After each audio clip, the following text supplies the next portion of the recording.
Olá, estamos aqui, eu, Jean. E eu, João Miguel. Bom, nós somos estudantes do Instituto Federal de Brasília, do campus estrutural. E o tema que ficou sorteado pra gente foi esse daí, que vocês estão vendo. É interpolação spline cúbica.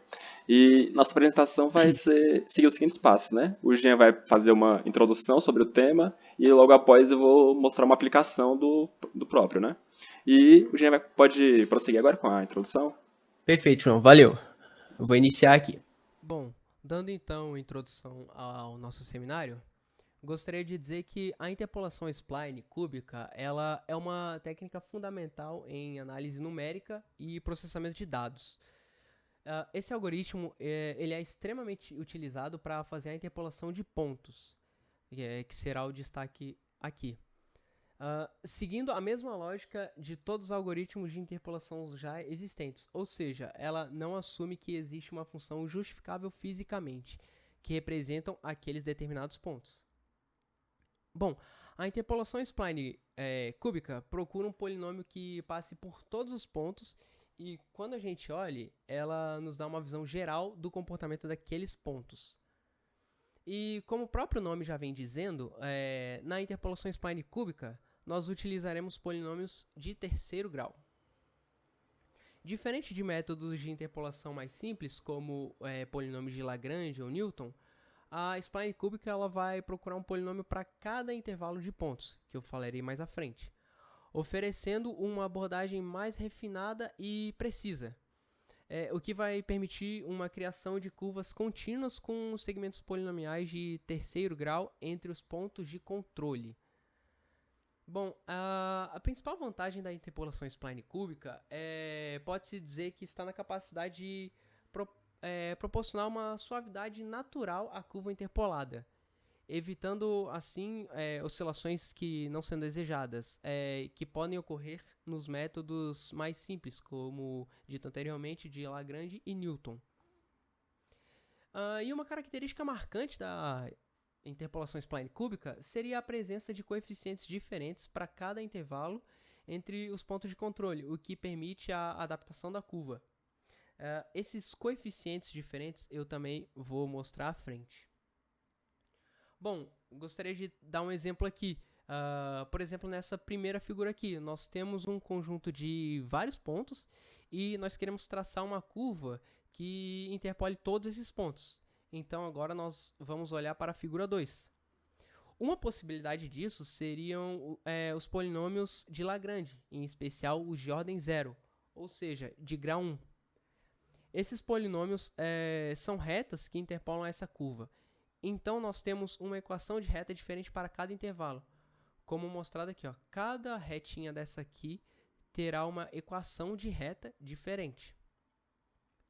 Porém, com a interpolação de Lagrange, criamos uma interpolação linear, ou seja, formam-se bicos em cima dos pontos, destacados aqui, ó, esses bicos aqui na figura 2, onde essa função interpoladora ela não será derivável.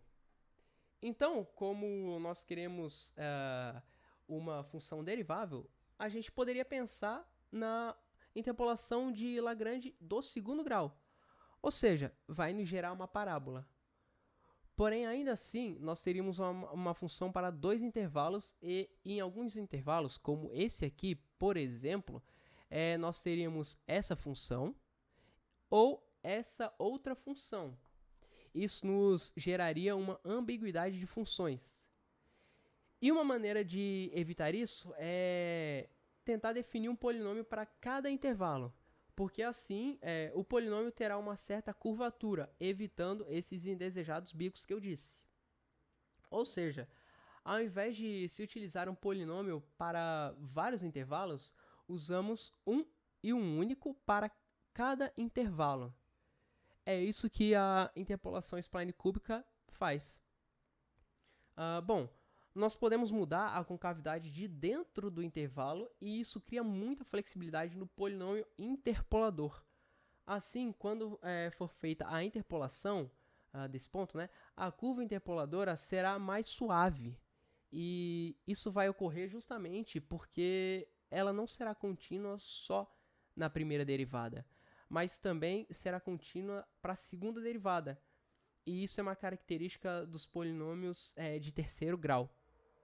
Note que nessa imagem aqui, nós temos em específico aqui, nesse intervalo de pontos aqui, uma curvatura. Por isso que nós utilizamos polinômios de terceiro grau, pois num polinômio de segundo grau, uma equação quadrada, uma equação cúbica, ela só permite parábolas com concavidade para cima ou para baixo. Aqui trago essa função destacando em azul a linear, ou seja, cada uma dessa aqui vai ter, como eu disse anteriormente, uma equação de reta, né? Cada intervalinho desse aqui vai ter uma equação de reta diferente. E intitulado de true, nós temos aqui a equação quadrática, a equação do segundo grau, as parábolas. E em rosa, nós temos a spline cúbica. Como eu já disse, a gente pode verificar que na spline cúbica, essa curvatura é suave, é sutil. Então, para esse exemplo aqui em específico, certos pontos aqui, por exemplo, nessa descida aqui, nós não conseguimos identificar muito bem, visivelmente pelo menos, qual que está em cima, qual que está embaixo. Dizemos então que elas estão meio que sobrepostas ali naquele trecho, naquele intervalo. Porém, aqui no intervalo à esquerda, nós conseguimos perceber que as duas cores se destacam. A rosa e a laranjinha, vermelho aqui. Bom, isso acontece também em outros pontos, por exemplo, ou em outros intervalos. Por exemplo, nesse aqui, na subida, e no início também aqui da nossa função. Bom, e por fim, nós temos aqui a forma da spline. Esse Szinho aqui seria justamente de spline. E como eu disse, nós estamos trabalhando com um polinômio de terceiro grau, ou seja, uma potência de 3. Logo, nós teremos 4 coeficientes: AJ, BJ, CJ e DJ. Esses coeficientes, nós temos que determiná-los, né? Bom, por que é SJ, AJ, BJ, CJ e DJ? Esse índice está aí, pois nós teremos uma função, um polinômio de terceiro grau para cada intervalo. Então, por exemplo, se aqui for S0, nós teríamos coeficientes A0, B0, C0 e D0. Isso segue uma mesma lógica para os demais coeficientes. Como, por exemplo, se aqui esse SJ fosse S1, nós teríamos A1, B1, CJ, C1 e D1. E é importante destacar que esses coeficientes serão diferentes para cada intervalo, ou seja, os coeficientes de S0 serão diferentes do intervalo do coeficiente, será diferente do intervalo S1. Seguindo, isso vai nos dar várias equações, uma para cada intervalo. Os intervalos que eu disse anteriormente são esses aqui, ó. Entre os pontos é chamado de intervalo. Nesse caso aqui nós teremos 5 pontos e 4 intervalos. Bom, então esse é o nosso exemplo, né? Nós temos 5 pontos e 4 intervalos. Então, a partir disso, eu terei um conjunto de parâmetros de A, B, C e D para cada um desses intervalos em específico. Para facilitar no momento de implementar isso tudo, nós escrevemos o polinômio em potência de x. Não só de x, no caso, né? Mas como x menos xj. E esse xj aqui, ele é o primeiro ponto do intervalo dos pontos. Isso vai facilitar a dedução das equações dos coeficientes A, B, C e D. É importante destacar que o x só faz parte, ou seja, ele pertence a um determinado intervalo, sendo a função definida apenas para um único intervalo, que foi o que eu acabei de dizer.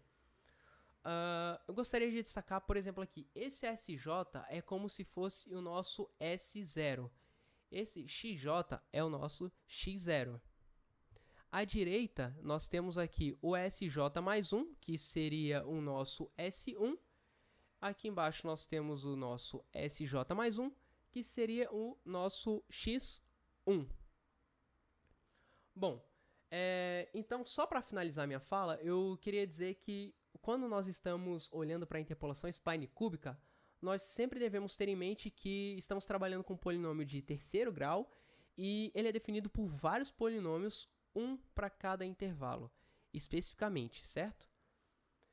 Bom, para a gente calcular esses coeficientes, nós temos que seguir todas essas propriedades aqui. Mas agora eu passo a palavra para o meu amigo João Miguel. Olá! Agora, após a explicação do Jean, eu vou fazer uma aplicação aqui, né? Como ele fez a introdução, eu vou fazer uma aplicação assim de um pequeno cálculo relacionado a spline. E o exemplo que eu escolhi foi esse daqui, né? Ajuste a spline linear, os dados abaixo. Estime o valor para x igual a 5. E aqui estão os dados, não é?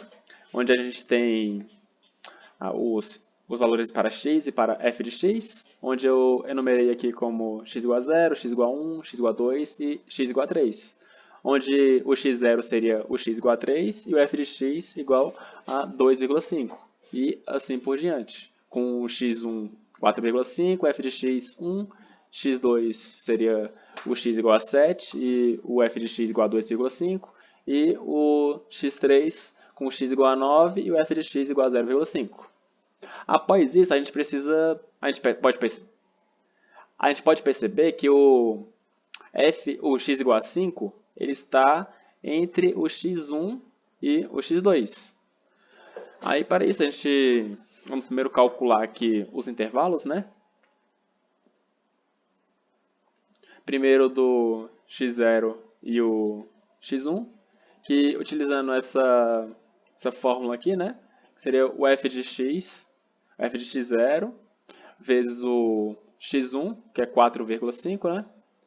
Menos o x, sobre x1 menos o x0, que seria x1. E seguindo aqui, a gente chega em mais f de x1, no caso já é essa função aqui, que seria x menos x0 sobre x1 menos x0. E seguindo essas contas, né, a gente chega nas seguintes funções. x,5 menos x, que seria o intervalo de x0 até o x1, e o 0,6x menos 1,7, que seria o intervalo do x1 até o x2, e a gente chega também nesse intervalo, entre o x2 e o x3, que seria essa função, 9,5 menos x. Certo? Após isso, a gente pode chegar no seguinte sistema, né? Onde a gente calcula aqui os intervalos. Por exemplo, aqui, entre o x0 e o x1, a gente chegou na seguinte função. Já agora, entre o x1 e x2, a gente chega nessa função. E entre o x2 e x3, a gente já chega nessa outra função. Aqui a gente pode perceber que os valores sobre os intervalos, que no primeiro intervalo, do x,5 menos x, os valores que ela vai admitir são os valores entre 3 e o 4,5, e já nesse caso, de 0,6x menos 1,7, o x ele vai pertencer ao intervalo de 4,5 e 7, e o 9,5 menos x vai estar entre o intervalo de 7 até o 9. Porém, o enunciado pediu para a gente calcular o valor de x igual a 5, né? E como a gente pode ver aqui, a única função, né, que admite valor para x igual a 5 seria a segunda, né? Como eu tinha dito no início, que seria o intervalo de 4,5 até o 7. E aí a gente chega no nosso resultado, que é nossa solução, né, que seria do x igual a 5, seria o f de x com valor de 1,3. Bom, agora aqui no GeoGebra, né, para ficar um pouco mais visual esse nosso exemplo, a gente tem aqui nossas coordenadas, né, que foram passadas no início, né, que seria nosso x0, que seria o A, nosso x1, que seria o B, nosso x2, que seria o C, e o nosso x3, que seria o D. Aí, tendo isso, a gente calculou as funções, não foi? A primeira função que a gente calculou foi entre o intervalo de A e B, que foi essa função. Já aqui no outro caso, a gente calculou também a outra função, que foi o B, entre o B e o C, né? Que seria essa outra função. E agora entre o C e o D, foi essa outra função. Aqui a gente pode perceber a ligação dos pontos, não é? Agora aqui, para ficar um pouco mais simples, eu vou fazer os segmentos, né? Aqui do A até o B, do B até o C e do C até o D. E agora colocando o nosso ponto que a gente descobriu, não foi? Que no caso seria, vou chamar ele de ponto E, que seria com o x igual a 5, né? Como a gente pode ver aqui, e o f de x igual a 1,3. Como a gente pode perceber, ele está dentro do previsto, né, pela gente, pelos cálculos. E esse foi o exemplo que eu trouxe. E esse foi o nosso trabalho. Queria agradecer a todos e muito obrigado.